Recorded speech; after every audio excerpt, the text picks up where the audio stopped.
പിതാവിൻ്റെയും പുത്രൻ്റെയും പരിശുദ്ധാത്മാവിൻ്റെയും നാമത്തിൽ ആമീൻ. ഈശോ മിശിഹായിക്ക് സ്തുതിയായിരിക്കട്ടെ. സ്നേഹമുള്ളവരെ, ഇന്ന് ജ്ഞാനത്തിൻ്റെ പുസ്തകം 2-ാം അധ്യായം നമുക്ക് ശ്രദ്ധാപൂർവം പ്രാർത്ഥനാപൂർവം ശ്രവിക്കാം. ദൈവാനുഗ്രഹം ഉള്ള ഒരു നല്ല ദിവസം ഞാൻ നിങ്ങൾക്ക് നേരുന്നു. ജ്ഞാനത്തിൻ്റെ പുസ്തകത്തിൽ നിന്നും 2-ാം അധ്യായം. അവർ മിഥ്യാസങ്കല്പത്തിൽ മുഴുകി. ജീവിതം ഹ്രസ്വവും ദുഃഖകരവുമാണ്. മരണത്തിന് പ്രതിവിധിയില്ല. പാതാളത്തിൽ നിന്ന് ആരും മടങ്ങി വന്നതായി അറിവില്ല. നമ്മുടെ ജനനം യാദൃശ്ചികമാണ്, ഒരിക്കലും ഉണ്ടായിരുന്നില്ല എന്ന വിധം നാം മറഞ്ഞുപോകും. നാസികയിലെ ശ്വാസം പുകയാണ്. ഹൃദയസ്പന്ദനം കൊണ്ട് ജീവിക്കുന്ന തീപ്പൊരിയാണ് ചിന്ത.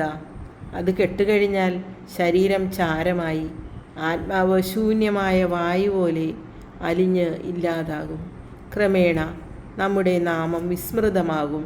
നമ്മുടെ പ്രവൃത്തികൾ ആരും ഓർമ്മിക്കുകയില്ല. ജീവിതം മേഘശകലം പോലെ മാഞ്ഞുപോകും. സൂര്യകിരണങ്ങളോ ചിതറുന്ന വെയിലേറ്റില്ലാതാവുന്ന മൂടൽമഞ്ഞ് പോലെ. സൂര്യകിരണങ്ങളേറ്റ് ചിതറുന്ന വെയിലേറ്റ് ഇല്ലാതാവുന്ന മൂടൽമഞ്ഞ് പോലെ അത് നശിക്കും. നമുക്ക് നിശ്ചയിച്ചിരിക്കുന്ന കാലം നിഴൽ പോലെ കടന്നു പോകുന്നു.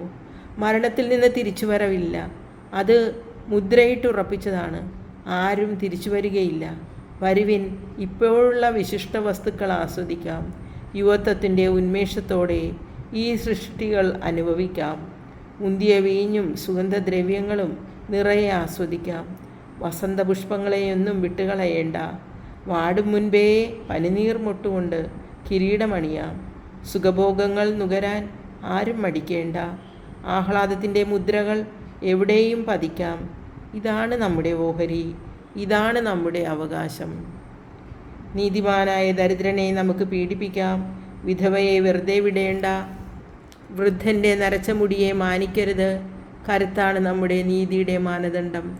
ദൗർബല്യം പ്രയോജനരഹിതമെന്ന് സ്വയം തെളിയുന്നു. നീതിമാനെ നമുക്ക് പതിയിരുന്ന് ആക്രമിക്കാം. അവൻ നമുക്ക് ശല്യമാണ്. അവൻ നമ്മുടെ പ്രവൃത്തികളെ എതിർക്കുന്നു. നിയമം ലംഘിക്കുന്നതിനെയും ശിക്ഷണവിരുദ്ധമായി പ്രവർത്തിക്കുന്നതിനെയും കുറിച്ച് അവൻ നമ്മെ ശാസിക്കുന്നു. തനിക്ക് ദൈവിക ജ്ഞാനമുണ്ടെന്നും താൻ കർത്താവിൻ്റെ പുത്രനാണെന്നും അവൻ പ്രഖ്യാപിക്കുന്നു. അവൻ നമ്മുടെ ചിന്തകളെ കുറ്റം വിധിക്കുന്നു. അവനെ കാണുന്നത് തന്നെ നമുക്ക് ദുസ്സഹമാണ്. അവൻ്റെ ജീവിതം നമ്മുടേതിൽ നിന്നും വ്യത്യസ്തമാണ്. മാർഗങ്ങൾ അസാധാരണവും. അവൻ നമ്മെ അധമരായി കരുതുന്നു. നമ്മുടെ മാർഗങ്ങൾ അശുദ്ധമെന്ന പോലെ അവൻ അവയിൽ നിന്ന് ഒഴിഞ്ഞു മാറുന്നു. നീതിമാന്റെ മരണം അനുഗ്രഹീതമെന്ന് അവൻ വാഴ്ത്തുന്നു. ദൈവം തൻ്റെ പിതാവാണെന്ന് അഹങ്കരിക്കുകയും ചെയ്യുന്നു. അവൻ്റെ വാക്കുകൾ സത്യമാണോ എന്ന് പരീക്ഷിക്കാം. അവൻ മരിക്കുമ്പോൾ എന്ത് സംഭവിക്കുമെന്ന് നോക്കാം. നീതിമാൻ ദൈവത്തിൻ്റെ പുത്രനാണെങ്കിൽ അവിടുന്ന് അവനെ തുണയ്ക്കും, ശത്രുകരങ്ങളിൽ നിന്ന് മോചിപ്പിക്കും. നിന്ദനവും പീഡനവും കൊണ്ട് അവൻ്റെ സൗമ്യതയും ക്ഷമയും നമുക്ക് പരീക്ഷിക്കാം. അവനെ ലജ്ജാകരമായ മരണത്തിന് വിധിക്കാം. അവൻ്റെ വാക്ക് ശരിയെങ്കിൽ അവൻ രക്ഷിക്കപ്പെടുമല്ലോ. അവർ ഇങ്ങനെ ചിന്തിച്ചു, എന്നാൽ അവർക്ക് തെറ്റുപറ്റി. ദുഷ്ടത അവരെ അന്ധരാക്കി. ദൈവത്തിൻ്റെ നിഗൂഢ ലക്ഷ്യങ്ങൾ അവർ അറിഞ്ഞില്ല. വിശുദ്ധിയുടെ പ്രതിഫലം പ്രതീക്ഷിച്ചില്ല. നിരപരാധർക്കുള്ള സമ്മാനം വിലവച്ചില്ല. ദൈവം മനുഷ്യനെ അനശ്വരതയ്ക്ക് വേണ്ടി സൃഷ്ടിച്ചു. തൻ്റെ അനന്തതയുടെ സാദൃശ്യത്തിൽ നിർമ്മിച്ചു. പിശാചിൻ്റെ അസൂയ നിമിത്തം മരണം ലോകത്തിൽ പ്രവേശിച്ചു.